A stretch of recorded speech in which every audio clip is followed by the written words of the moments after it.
6 वर्षाच्या चिमुरडीचा जुन्या वादातून शेजाऱ्यांकडून खून, मृतदेह पलंगाखाली लपवला।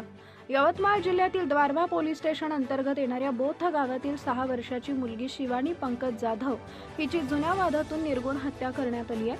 विशेष म्हणजे ज्या शेजाऱ्यांवर संशय होता त्यांच्याच घरात पलंगाखाली शिवानीचा मृतदेह आढळून आला।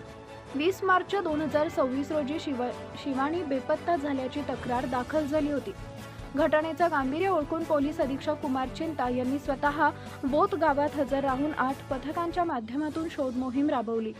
घराघरांची झाडाझडती घेत असताना फिर्यादीच्या शेजारी कैलास जाधव यांच्या घरात पलंगाखाली शिवानीचा मृतदेह लपवलेला आढळला।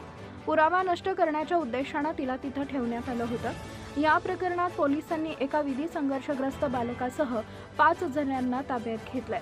कैलास विलास जाधव वय वर्ष 30, माला विलास जाधव वय वर्ष 26, सोनी विलास जाधव वय वर्ष 32 आणि रंजना सोनू जाधव वय वर्ष 30।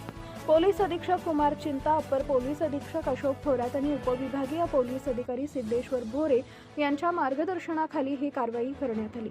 यामध्ये स्थानिक गुन्हे शाखेचे सतीश चौरे, द्वारवा ठाणेदार शिवप्रकाश मुळे आणि 120 पोलीस अंमलदारांच्या पथकानं आरोपींना जेरबंद केले।